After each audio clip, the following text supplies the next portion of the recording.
Hello and welcome to the Wigtown Book Festival.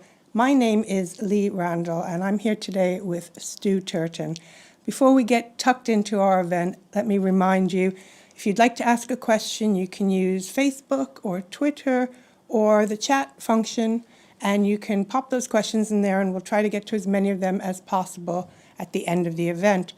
There's also a button on the website where you can buy Stuart's book from the Festival Bookshop, and trust me, by the end of this hour, you're going to be pressing that button over and over.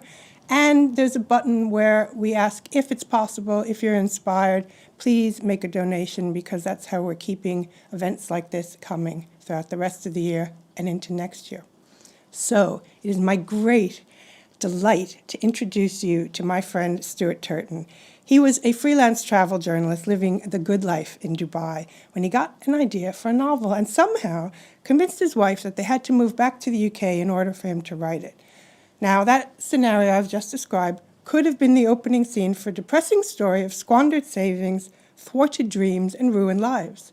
And without making light of the struggles that the couple made and the sacrifices and everything that happened next, the glorious, wonderful fact is that The 7 Deaths of Evelyn Hardcastle has been a roaring success, and it puts Stu firmly on the map of British writers to watch.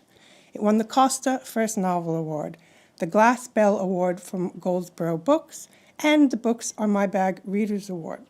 It was shortlisted for the Specsavers National Book Awards and the British Book Awards Debut of the Year. It hit the Sunday Times bestseller list, and it's been translated into more than 30 languages. So how do you follow something like that? Well, if you're Stu, you think, how could I make my life even harder and more difficult? And you tackle something equally ambitious. The Devil and the Dark Water is something else again. It is, and please pardon the execrable pun, utterly immersive. It is great fun. It is filled with history, mythology, terror, and excitement. Val McDermid, who should know, calls it a glorious mashup of William Golding and Arthur Conan Doyle. It's going to be Book of the Week on Sarah Cox's Between the Covers in November, and it's going to be on Joe Wiley's Radio 2 Book Club. We'll be talking about Stu's process and about the book. I'll just briefly tell you, it's set in 1634 when Samuel Pipps, the world's greatest detective, is being transported from the Dutch East Indies to Amsterdam to face trial. He's accompanied by his loyal protective friend, Arent Hayes, and also on board are Sara Wessel, a noblewoman with a secret, her husband, who's the governor of Batavia, and dozens of other colorful characters. I think it can go without saying that the voyage will not be smooth sailing. There are strange omens, there's a dead leper stalking the decks, livestock are slaughtered in the night, and before long, whispering starts, a very strange, spectral voice that strikes fear into every heart. And this ghostly voice promises three unholy miracles. So, welcome, Stuart. I'm just so pleased to be here with you. Congratulations, because Devil in the Dark Water is fantastic. It's a brick of a book, and I inhaled it in a couple of days. Oh, thanks, mate. I genuinely appreciate you doing that introduction as well, because then I don't have to tell anybody what it's about, because that takes me about 4 hours just in itself. I just didn't. It's the weird thing about debuts, right? Like, you've got to get your elevator pitch nailed down, because you've got to take it to an agent and publishers and all those things. And the glory of the second novel is you don't have to go through that again. So I just never bothered.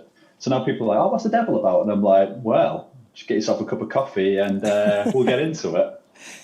So you talked so much about the horrible time you had writing your debut novel, but I remember doing an event with you last August in Edinburgh where you talked about the equally horrible time you had writing this book, including one version of it that was in excess of 7. You said you'd written like twice as much book as you actually needed.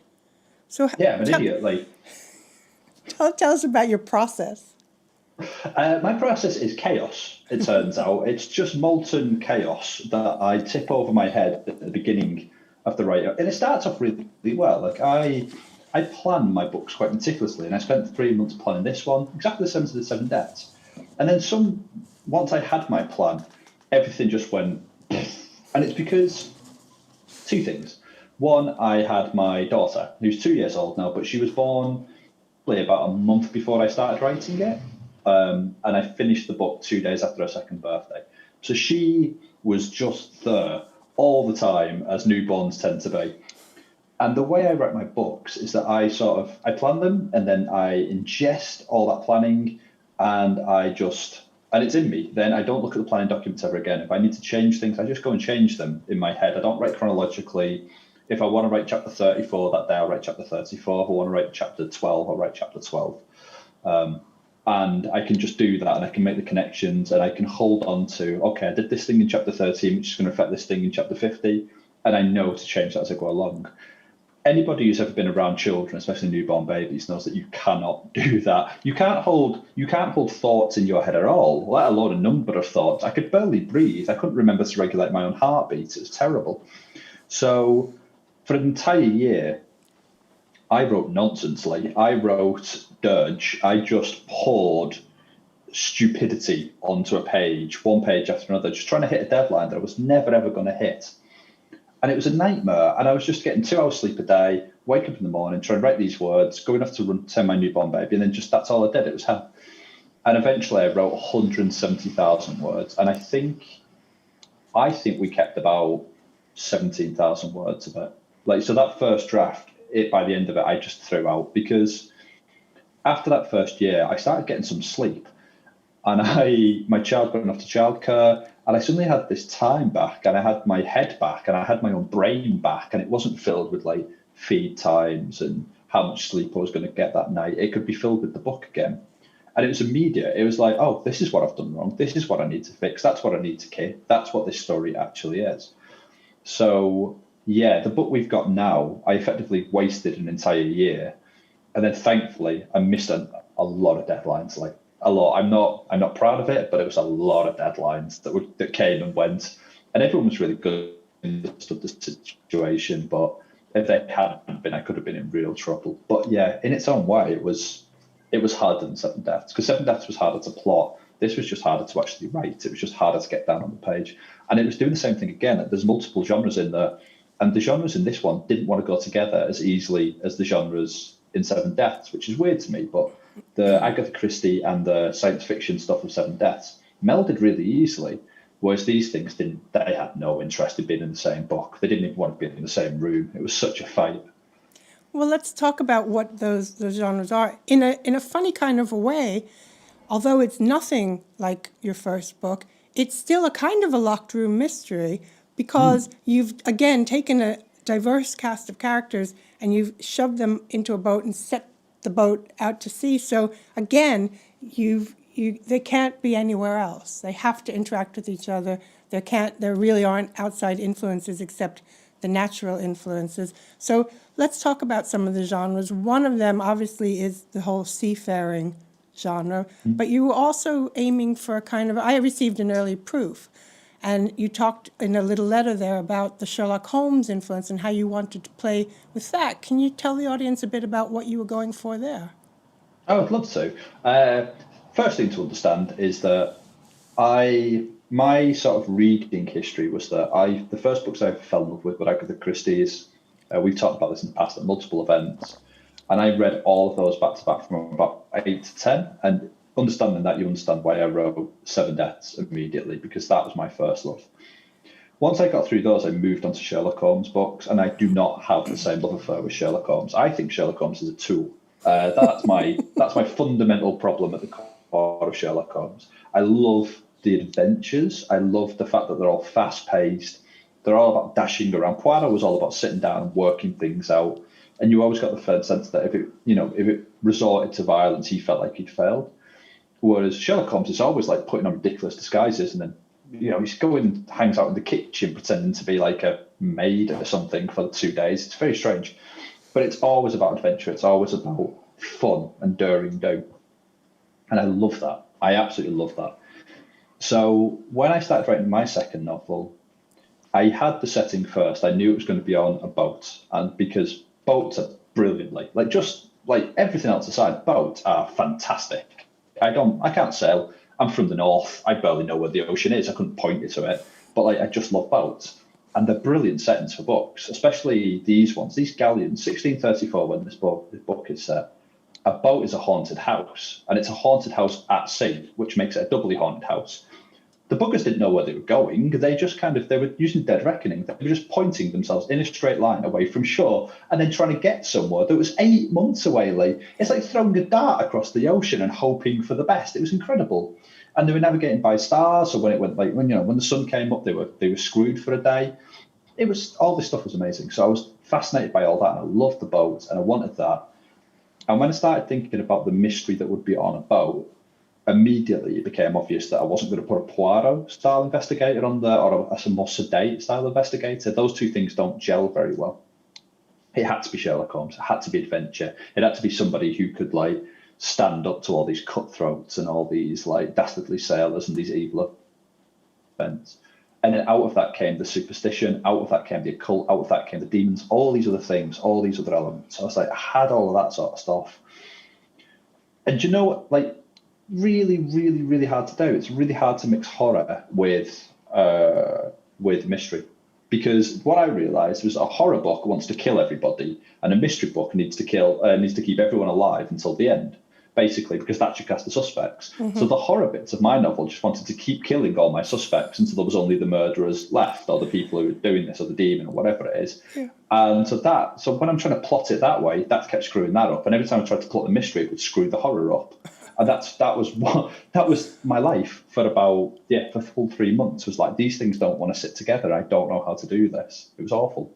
But you spun it on its head, because you what you've done is you've taken the Holmes character and you've confined him to quarters. You've shoved him really far below decks, and what you've done is you've brought the Watson character to the fore. This guy called Arent. Now, am I pronouncing that correctly? I had questions about Arent, because I kept thinking, is it like Arent? Is it like Arent, like some, the meaning of that word?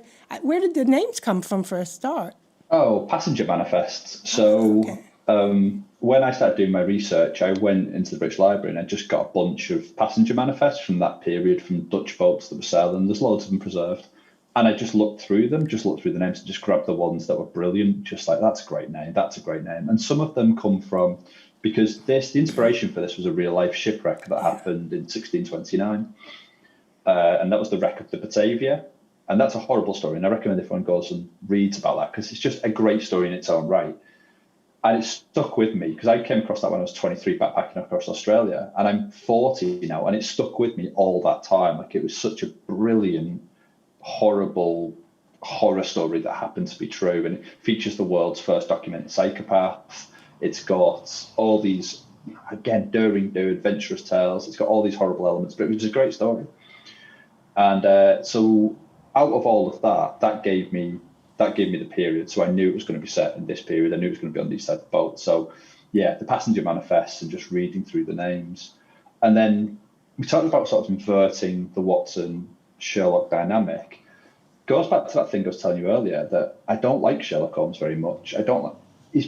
Every adaptation of Sherlock Holmes, the arc for Sherlock is that he becomes more human as he goes along. Like, Watson softens him and he becomes, so you've got an arc, which is something television loves to do.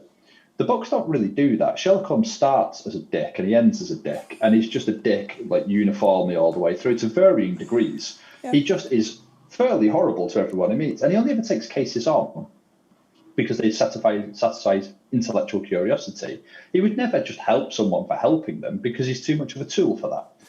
But everybody runs around claiming he's like brilliant and he's amazing. Oh, Sherlock's wonderful. Sherlock's not wonderful. He's not wonderful at all. Watson's brilliant. Watson's a war hero. He's a doctor. Everyone treats him like a buffoon. Inspector Lestrade, brilliant. In charge of the world's foremost policing unit, like, and yet he could not find a cat up a tree. Like, it makes no sense whatsoever within the logic of those stories. Uh-huh. So when I came to write one, it was those things. I was just like, I found myself more interested in the sidekicks. As I did when I was reading Sherlock Holmes, I was more interested in what Watson was doing. I was more interested in what had Lestrade been doing up until this point, at which he called Sherlock Holmes to solve this mystery for him. And he'd just been sat at home being like, I can't solve this. I'm going to have to call him. And I don't want to call him because he's a tool. Oh, I'm going to have to call him. This is so annoying. And then Sherlock Holmes turns up, and what does he do? He spots some writing on a wall. that like Lestrade somehow inexplicably missed, despite having a set of eyes.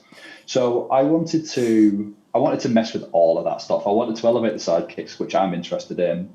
I wanted my Sherlock Holmes style investigator. I wanted his powers to be consistent because Sherlock Holmes has superpowers. He's a superpowered individual. His deductive skills are ridiculous. And they're always the most ridiculous, the most focused in the first sort of 2 minutes of every story, when he identifies the person who's walking to his door from like 15 miles away, sees a tattoo on his arm and deduces all this stuff. And then he never uses the full raft of those abilities ever again in the stories. So I wanted my take on that investigator to use his abilities. Problem is, if you do that, and if you're consistent with it, he would solve the mystery in about 4.5 minutes. So I ended up locking him up. And then so I just got him out of the way. I humbled him. I did everything I'd ever wanted to do to Sherlock, who I don't like very much. I did it to poor Sammy. And then I elevated his sidekicks. And it just, for me, became a more interesting thing to write. Can you describe him to the audience? Because in my head, I mean, I kept trying to cast him, who would play him in the cinema, and I finally came up with, who's that really hot guy who was Aquaman, Jason something or other? Jason Momoa. Yeah, that would be tasty. I pictured him as a kind of a Queequeg figure from Moby Dick, who's, large and tattooed and a real physical presence. But that's me. You wrote him. Tell us about him. The funny thing is, I think we've talked about this in the past. I don't remember what my characters look like particularly because I don't really think about it when I'm writing, which is why in the first drafts of my books, my characters' eyes change colour 47 times, and sometimes there's a genuinely true story that happened in Seven Deaths where the big reveal at the end of that book is a character removes his disguise for the first time. And in the space of 2 paragraphs, it almost got through like quite a lot of editing. And in the space of, I think, 2 paragraphs or 2 pages, probably more likely 2 pages, he took off his hood and this lustrous hair came out. And then a page later, he was running his hand over his bald scalp. And that was because I wasn't paying attention. I never do. I'm more interested in kind of, oh my God, this sounds very worthy. I'm so sorry. I'm more interested in what's going on inside of them. I'm more interested, as an author, that's the interesting bit, not what hair colour they've got. That's just another detail. There's loads of details and you don't want to keep up with them. So Arent is this amorphous blob, like Jason Momoa, but double the width. He's genuinely a massive individual. He's supposed to be big enough that it draws attention, and they would have been quite tiny in 1634 anyway, but I think even by today's standards, he would have been a big guy. Like you would have noticed this guy stomping down the street. He's kind of shambling. He's not a very agile figure. He's not very graceful. He's just a heap of muscle and fat and a sort of scarred face. And he's been in the wars quite literally. He's just been at war his entire life. And he's a great soldier. He's a brilliant warrior, but still he's got the scars of those battles. So physically, that's what he looked like to me, which is why it's baffling when everyone reads it as like, hot Arent. And I'm like, no, I don't think so. Did I write that really badly? Like, We're projecting our fantasies onto your characters. Everybody is. Everybody. I talked to my publicist and she was like, hot Arent. And I was like, what? And she was like, I would cast Tom Hardy. And I'm like, Tom Hardy's handsome. But he's tiny also. Yeah, but anyway, but that's great. That's, again, I always have this thing that the characters are whatever the reader decide they are. The story is, the clues, the importance. It is whatever the reader decides. So if people want hot Arent, they can have hot Arent. But when I was writing him, I wanted him to be the antithesis of Sammy. Sammy is smaller, he's frail, he's delicate, he's incredibly beautiful, almost Byron-esque. Again, outstandingly beautiful in the way that Arent is outstandingly huge. And they get this nickname of the bird and the sparrow. That's what everybody calls them. And I like that imagery of these two people in their pomp, how they would have appeared as they walked in the room. It would have been like, wow, sort of thing. Yeah. Tell us also, there's a lot here about the United East India Company, which is not the same as the Dutch East India Company? Or are they the forerunners of them? They're the forerunners. So at this point in history, the Netherlands hadn't been formed, so it was the United Provinces, and they were still working out which bits of which bits of France, which bits of the Flemish country, which bit of the country would eventually become the Netherlands, and the Spanish were still in control of lots of bits of it, and there was a running war with the Spanish. So at this point, they were kind of operating as the Netherlands, but they weren't yet the Netherlands, and it was still a bit more nebulous around the edges of what country, which bits of it belonged to which people. So yeah, the United East India Company, just bastards, like just utter bastards, as all our colonial forerunners actually were. Just terrible, terrible people.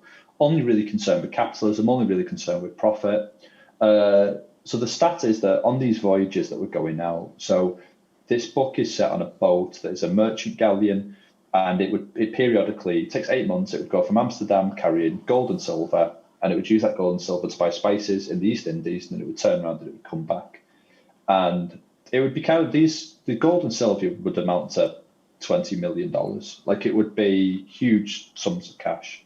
It would be carried over, and then the spices would be worth quadruple that. So they're hugely valuable things. And the company only cared about the cargo, only cared about the silver getting there and the spices coming back. 1 in 3 people who got on these boats wouldn't come back. They would die. They would either die at sea, they would die of an accident, they would die of disease, or they would get to the East Indies and drink themselves to death there, or they would contract malaria or some other, and they would just die. But that was okay because there was always desperate people to get on the boats. They didn't pay well. The United East India Company didn't pay very well at all. So the people who got on the boats only got on the boats because they were running from something, which again is brilliant for a novel because it means everybody on your boat is probably a bad guy. Everyone on your boat has probably automatically got a secret because they wouldn't be there. Their cargo is a secret.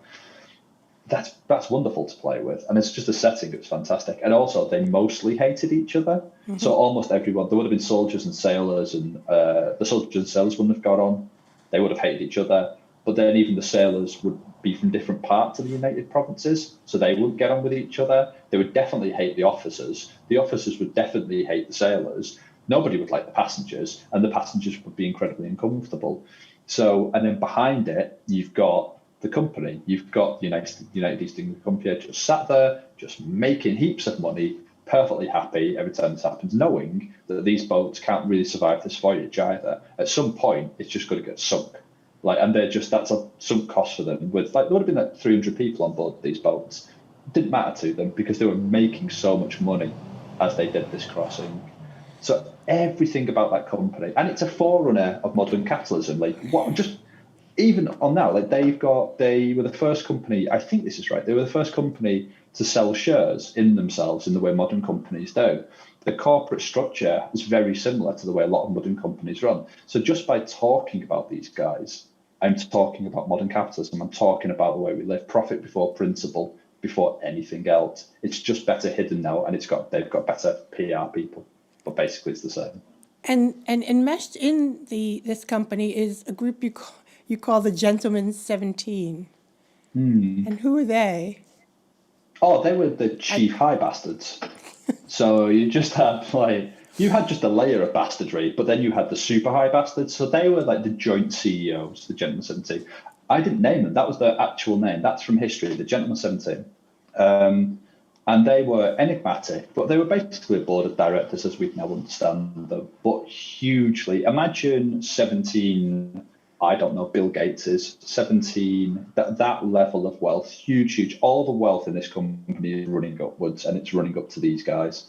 And they set the tenor of the company. They set the company operates the way they want it to operate. They had so much money that they were basically unbeholden to kings. There was nobody who had any say over them. There's a saying about the only people who had say over them was God. And so they could do whatever they want. They got to the point where the company was so rich that it was printing its own currency, it had its own army, it had its own flags. It was basically a nation state all to its own, and these guys were its kings. And so it's weird, historically, it doesn't look like a lot is known about them individually. They just kind of they came in and out. They just sat there being fabulously wealthy and not caring how the money was made. They turned their back on a lot of things. And then Batavia, what was so strategically important about this location for them in terms of making all their money? It was just exactly where it sat in the East Indies. So They bought it, I can't remember when they bought it, 1624, I think they bought it. And it was just, they used it to sort of like send smaller boats to collect all the spices of all the surrounding islands. They had relatively good relations for a little while with the tribes around it, so they wouldn't attack. So it was an easy place to defend. It hadn't cost them a lot to buy it as well, which is really useful. But it just gave them one central hub from which to send all the other boats around and collect all the spices and collect everything they needed and store the money before it was getting shipped back. And they used Batavia to, that's where the Governor General, so he's a character in the book as well, but in real life he would have sat in Batavia and he would have kept an eye on that entire region. The entire East Indies would have been he would have been king for the company of the East Indies. He would have controlled the entire army that was out there. He would have controlled the forts that were out there, the boats. He had final say over absolutely everything. He was an incredibly powerful man. But Batavia itself at this point was just an awful place to be. And so in the first draft of the book, Batavia is actually a huge part of the book. It's literally the first third of the novel. And when I got through, we cut it out because it was completely irrelevant to the story I was telling. So I wrote a lot about it, but it was effectively a swamp. Like they wanted to, when they got there, the company, they wanted to turn it into a new Amsterdam. So they built canals in it and they built the city in the Dutch style and the Flemish style. They ordered it the way, but what they hadn't reckoned with was the monsoons and with the heat and with the climate. So all the canals became stagnant. And when they became stagnant, like just loads of mosquitoes just covered, and all the mosquitoes were covered in malaria. So if you lived anywhere near a canal, they built the townhouses the way they had in Nimstad. So beautiful townhouses, the most extensive property you could buy. But if you moved into one, you would immediately get malaria from all the mosquitoes and you would die. So it was that kind of thing. They just didn't understand where they were. That is wonderful. I think that is absolutely brilliant. But they still managed to build this huge empire. And presumably everything they did there was at the expense of the indigenous population. Yeah, well, colonialism, mate, isn't it? We turn up and you want to make some money, you've got to kill a few people, and that's the way they looked at it. It's just so. Again, there's a story in the book about the Bantas Islands or the Bandas Islands. Actually happened. They went on strike. The company struck a deal with the population of these islands. We'll buy your spice, blah blah blah. We'll come back for it next winter. They came back for it. The Bandas Islands population revolted. They didn't want to do it. They'd worked out they wouldn't have enough to eat, and they worked out the contract was full. It wouldn't feed them. So the Governor General ordered them all slaughtered. He slaughtered everybody, man, women, and children. He wiped them out and moved the slave population into pick the harvest instead. And he wanted to send a message. That was the idea, that if you back down on a contract with the company, this is what will befall you. And that was seen as a perfectly valid tactic. That was a perfectly all right thing to be doing. So the indigenous populations were not treated very well. I mean, they could be you could have a temporary alliance, with them, but you'd always be betrayed by somebody. And eventually, there's just stories of Batavia, the tribes who were around it just kept attacking it over the years and groups, but mostly because they were attacking themselves all the time as well. They could never get a force large enough, but eventually it fell as all these things do. But yeah, colonialism, man, what a bugger. Coming from a former colony myself, what can I say? Can you tell us about some of the other characters? Another thing I loved, among the many things I loved about the book, was the fact that the female characters are fantastic, and actually they're responsible for a lot of the key developments in the book. Now, obviously this is no accident. Can you tell us about some of these fantastic women you've invented? Thanks. It is a bit of an accident, I'll be honest. So what happened is, I said when I first wrote this book, Seven Deaths, I'll tell you the story right now. When I wrote Seven Deaths, one of the first events I did afterwards, somebody said, because that book is about a detective who keeps hopping through bodies every day. It's in a different body with a different guest in the party that he's at. And somebody immediately said to me, why didn't he ever jump into a woman's body? Why did he never become a female protagonist? Or why not start as a woman, jump into male bodies? And my answer was, because I didn't think about it. That was it. There was no great answer to it. There's no great explanation. For a book that was that meticulously plotted, it simply never occurred to me. And I always hated that, because the storytelling possibilities of doing that would have been enormous. It would have been fantastic. And I really regretted it. And so when I started writing this book and planned it, I wanted obviously more female characters. But of course, I'd chosen a period when there wouldn't have been a great deal of female autonomy. So like, especially at this sort of class, like you would have had more autonomy the further down the class structure you went, but by the same token, you wouldn't have had any money to make use of your autonomy, so you're buggered either way. Basically, being a woman in this period was shit, whatever you did. So I had to contend with that. So what happened is I was trying to honour the period, so I wrote my female characters. Sara is the Governor General's wife, Leah is her daughter, Crochet is her best mate, and they all reflect different ideas at the time of what a woman should be in that time and what they would have wanted out of their life. Crochet is very much about, she's very physically beautiful. She uses that to her advantage. She knows what she's worth and she knows she can barter that for a better life. Sara wants more freedom. She's intelligent. She doesn't get recognised for that intelligence. Nobody actually wants her to be intelligent, and Leah is even more intelligent again, and she wants better for her daughter.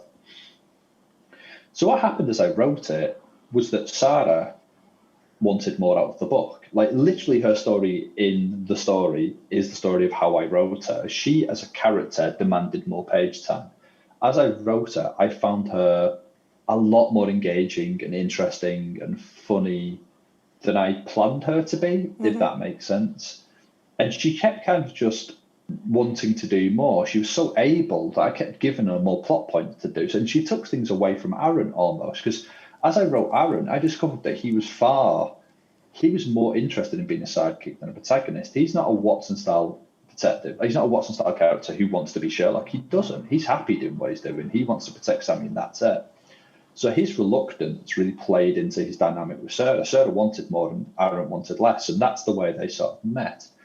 And out of that came this chemistry between them and almost this romance between them. And then her relationships between Leah and Crochet were fantastically entertaining to write. So I wrote more of them.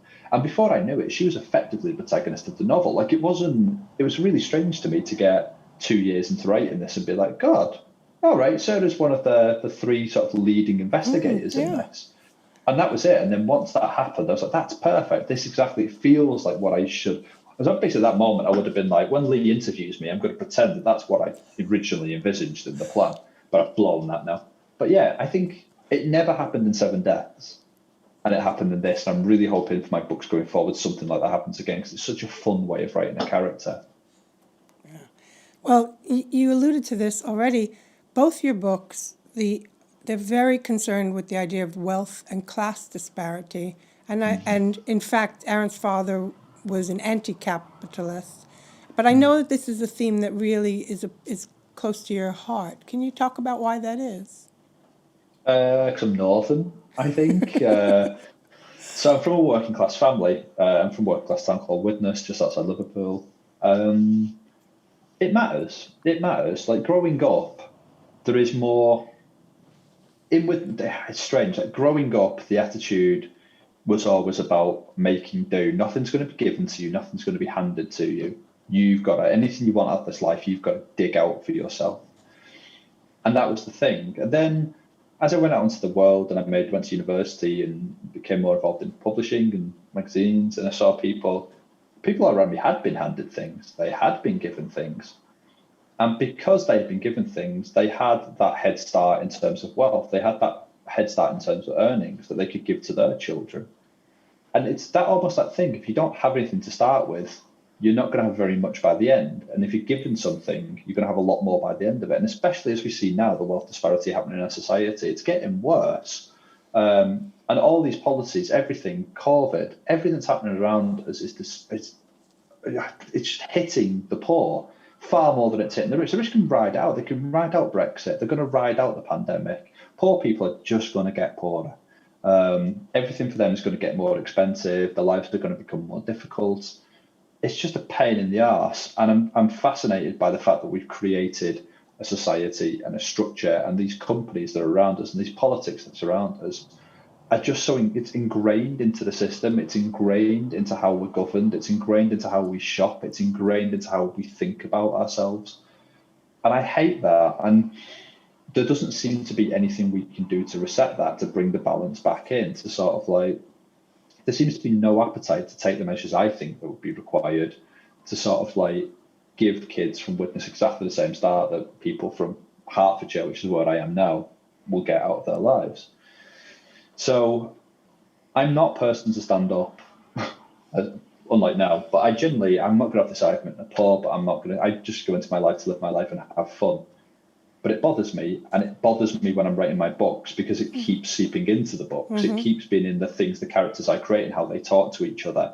And I seem in all my books to have an inherent mistrust of very wealthy people. Like they're always bastards, and I always kill them. And I don't necessarily start out thinking that's what's going to happen, but it always does. And the servants always seem to be relatively nice people who sort of are just trying to get on and are kind of humble and kind. I don't know what that says. I do know what that says. So do I. Another of the themes in the book is this idea of heroism versus evil. Now, I think that I've got this idea in my head that people actually get a certain comfort out of believing in the idea of a devil, such as you call him Old Tom in the book, almost as much as they do in a deity, because it's a way, in my head, it's a way to offload. It's a way to make the problem be over there, be someone else's fault, and they just have, But I'm wondering what you think about this, because it's so much a big part of the book and all the magic and mysticism you've woven into the book. I like the idea. It's kind of what you said. I like the idea that I don't like it. It's horrible. Human beings don't need a devil to be devils. Like, we just don't. It's proven time and time again over the history. We can do absolutely awful things to each other without anybody whispering in our ear. I like the idea that in 1634, we couldn't deal with that. We couldn't deal with the idea of our own inner evil. We couldn't deal with the idea of our own malevolence. We, as a society, couldn't deal with the idea that there could be no rational explanation why we would just kill each other, why we would rape, why we would murder, why we would abandon our children to die on the street. There was some part of us that seemed more optimistic. It was just kind of like, well, surely we're not those people. There must be some other force at work in us. And we had devils, we had demons. And when I was doing the research, we really had devils and demons. These people were there was Bibles of demonology describing the hierarchies of hell, which demon was the lord of which other demon, which demon Satan loved the most, how they would try to tempt you, how they would corrupt you, what you had to do to get rid of them, and somebody had sat there just going through this, and in exactly the same way they'd done in the Bible, they'd told all these stories, they'd pushed them all together, and they'd be like, right, this is the world of evil. And if you read this, you're armored against it. That is brilliant. And it's as you say, people don't want to confront the malevolence that's in our society, that's in us as people. So they invented all of these structures around them. And it's always, and again, in the true story of this, that I based this story on, the character, the psychopath who led this, he was a heretic. And one of his teachings was that there's no heaven, there's no hell. He rejected that entire structure, but by doing it, he let these people off the leash. He let these other murderers in his company off the leash. It was just like, go forth, do what you want. It's not going to matter. There's no reckoning. There's nothing waiting for you. You can get away with all of this. I love that.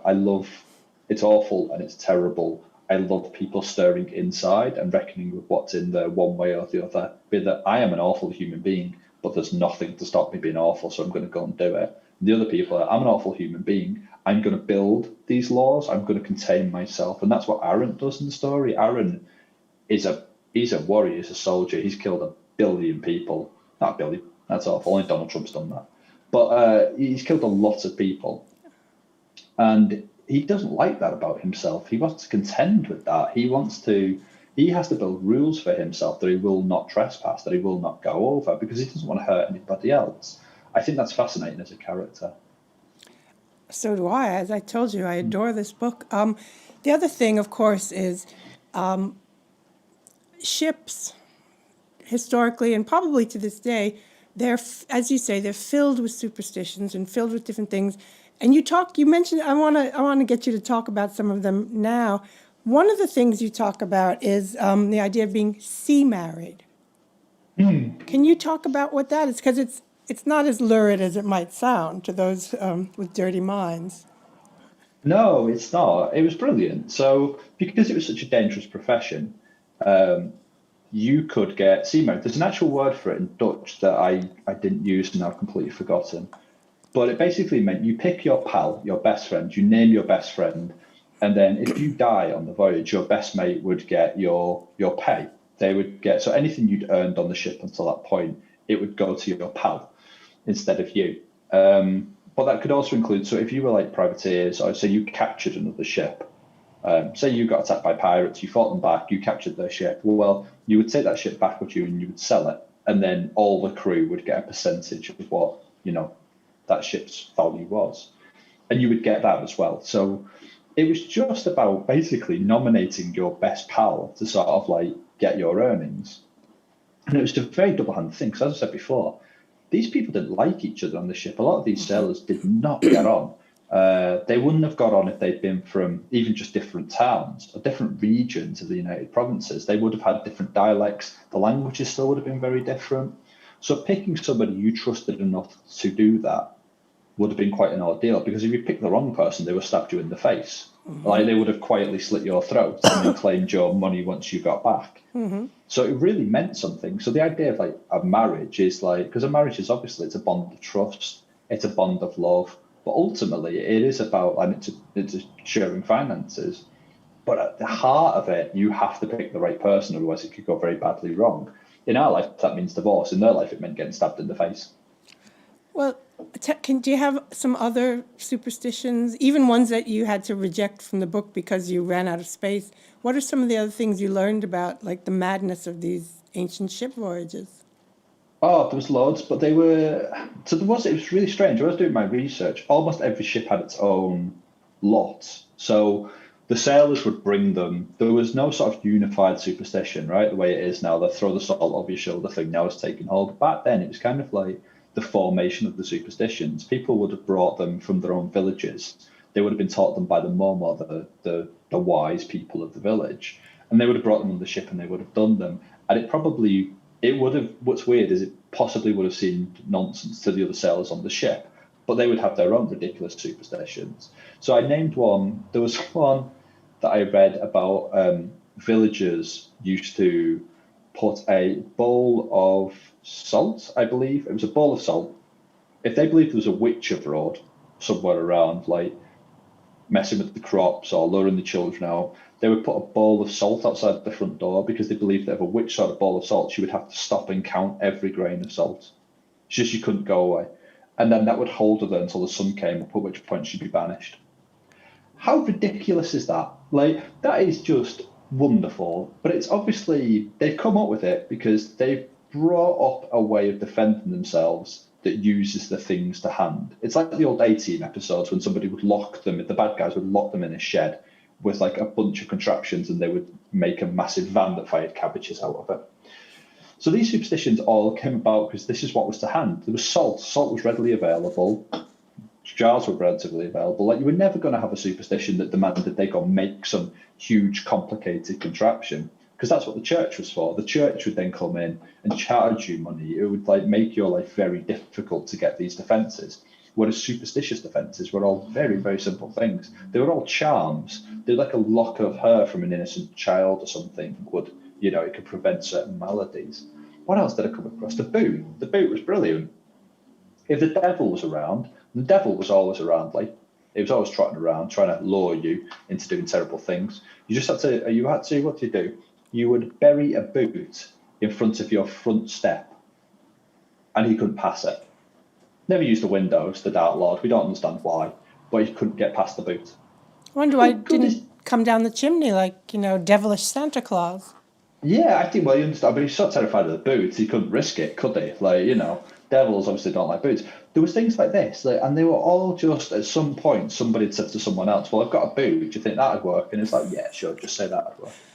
So they all would have gotten the boat with these superstitions. They all would have been nonsense. They all would have been made up, because fundamentally, you live in a world of demons and devils, but what you fundamentally do is you live in a world of unknowns and things you can't control. You've also got the most dangerous job in the world. You get on a ship, and I say 1 of 3 aren't coming back. So you would start to make up ways to survive. You would start to invent things that you can cling on to. These are metaphorical life rafts for them. You don't know. You can't control the heavens above. You can't control the storm that's coming to claim your life. You can't control the invisible malady that's going to creep into you at night. But what you can do is lock a child's hair around your neck, hold on to it, and then every day you don't get sick, it was because of this thing. So at very least it was comfort. And then sometimes it was incredibly dangerous, because there are accounts of the charm. Some people thought the charm so potent that they would fight over them and try and steal them, and then they would start these shipboard accidents. Yeah. And that's the other way this goes, of course, right? That you invest so much superstition, and that's kind of why the book became about superstition so much, because it's such a psychological driving factor for people. Even now, we laugh at this stuff now. The superstitions we have now are insane. Every sports person you talk to has got a billion superstitions. Like Serena Williams has to shower in the same showers in each venue before she goes onto court. She has to tie her right boot rather than a left boot, because she believes if she doesn't do those things, she'll go on and play badly. Can't have anything to do with just playing badly. They're just a part of our psychology. They're just a part of who we are, and it hasn't changed very much over the years, which is, again, fascinating. Yeah. So what's your ritual when you sit down to work every day? Do you have to circle the desk 5 times in a counterclockwise fashion, or?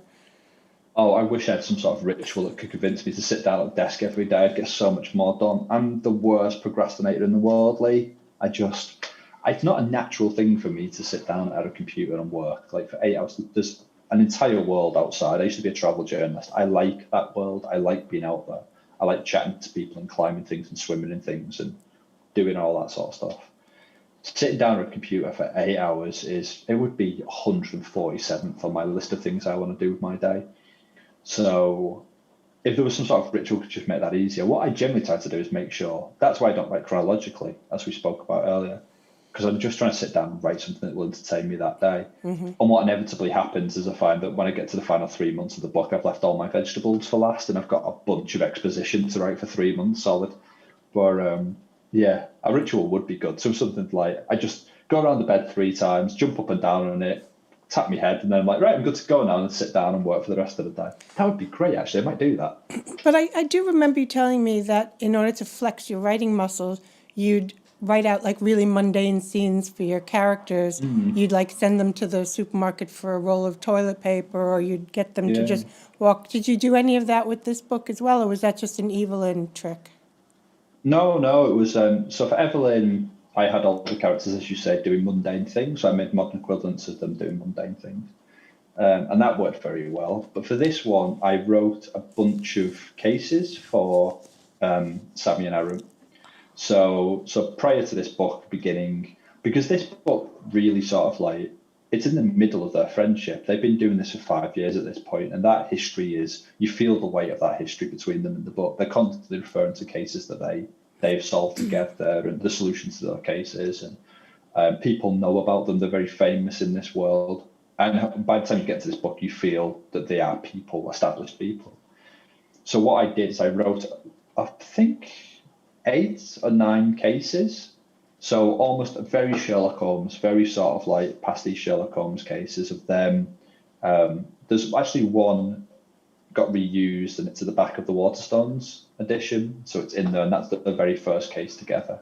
But there's 8 more, like just over the 5 years that they've been together. And they're all sort of Sherlock Holmes setups for one. There's a guy who, my favourite one is about a guy who gets commissioned by his dead wife to build a church, which is a very good Sherlock Holmes mystery, it's a very good Samuel Pipps mystery, but it's got a very Sherlock feel to it. And they were very standard. They were just about these two interacting in a very Sherlock Holmes and Watson fashion, investigating these cases, Sammy being incredibly clever and solving. And it jointly worked to teach me how to write in the deductive style that Sherlock Holmes does, because I wanted to use that kind of style. And it's very hard to do, actually, to solve a mystery in that manner. It's actually quite difficult. So I wrote these 9 cases so I could learn how to write that and to make it interesting, and what kind of clues and what I'd be looking for and what I would do. And then also, because when I got to this book, I wanted these 2 characters to have warmth and familiarity. I wanted them to banter and take the piss out of each other. I didn't want them to be stead in the way Sherlock Holmes and Watson sometimes are in their stories. I wanted them to just like old friends who spend a lot of time together, so they almost irritate each other as much as they love each other. And I wanted that in their conversation. So I wrote them together for 5 years effectively before I wrote the book. And then by the time it came to write this story, I had them as characters. I had their interactions. I knew how they fit together. and then I could start rearranging that and sort of moving them around and putting them in unfamiliar roles. It's really good fun. Do you think you might publish the remaining ones that you haven't put in the back of the Waterstones edition? Yeah, I think one will probably turn up in the paperback. One or two might even turn up in the paperback. As I said, there's one in the Waterstone, so that would be 3. Yeah, I mean, I don't have a website or anything, otherwise I'd just stick them on a website. Originally, the idea was we would kind of use them for marketing in various places, but maybe that opportunity will come up again. But they, yeah, I can't work out whether they would work. Yeah, I think they would work as individual stories, but in my head, they would always like these back-to-back things, almost like the casebook of Sherlock Holmes, because you see through those stories, then you see their relationship develop. You see them go from being suspicious and hostile to quite warm and quite funny and friendly. So they may need a little bit of tween. Yeah, I'll get them out somewhere eventually. Good.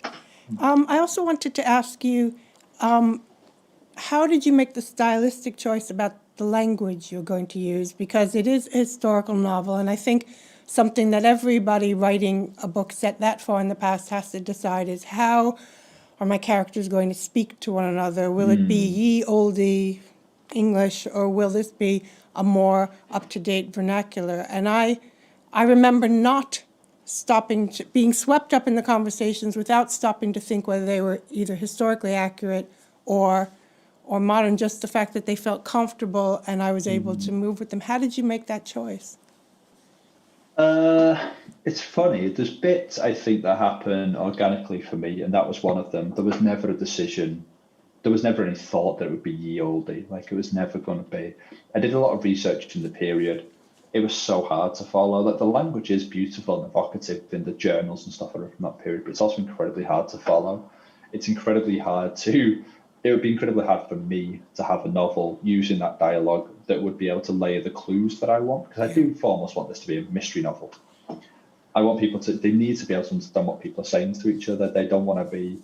I don't want the clues to be lost in the way the sentence is constructed. So I never had a thought about doing that.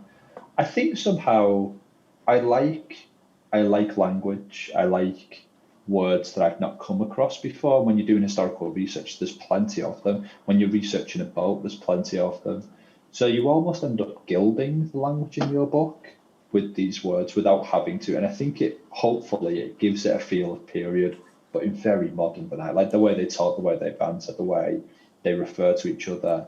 It is very modern, because this is just a fun, entertaining book. It's not supposed to be. Again, at the end of the edition, the final editions now, there's a note that just says an apology to boats and history, because I tried to do my research on both, but I was very keenly aware that some people are going to come in and think they're reading Master and Commander, and they're not. No. They're going to come in and think they're reading Hilary Mantel, and they're not. Like, I did my research, and I was proud of my research, and I threw about 75% of my research away because it got in the way of the story I was trying to tell. I wanted the period it set in to inform the mystery and inform my characters. It would reflect how they thought about the world around them and what it'd done to them. But once I got beyond that, and the technology, of course, because I like the technology of the period, I like the way the boats are, because boats at that point was the most modern thing that they'd been put to sea. It was a marvel, even so, but it was still just a bunch of wood, nails, and sailcloth that was going to sink. And I wanted all of that in it. But yeah, I didn't want to get bogged down in the history because I wasn't writing a history book. I didn't want to get bogged down on the ship because I wasn't writing a ship book. I'm writing a murder mystery novel. Okay, last question very quickly. You've done sci-fi meets country house mystery with time travel and murder. You've been you've married horror and murder on the high seas. Where does Stuart Turton go from here? It's a cheeky question to ask a day after your pub date for this lovely new book, but what are you working on? So obviously I can't talk about too much. I can tell you that it absolutely terrifies me. It's got a brilliant conceit. I'll tell you off eventually when I've got it more nailed down, but I think it's a brilliant conceit, and it's absolutely terrifying, and I'm not sure I can pull it off, but that's how I start every book. So that's a really good sign. Yeah. That's like, but this one's going to be nuts, mate. More nuts. More nuts, I think, yeah. Fabulous. It's now time for me to say thank you both for your book and for your time today, and to remind everybody watching this that you should immediately purchase The Devil in the Dark Water, because you will be amply rewarded by the fabulosity of the story. And to just say thank you so much, Stuart. It's been a joy seeing you again, even through this medium. You too, Lee. Thanks so much. It's been really fun. Thanks, mate.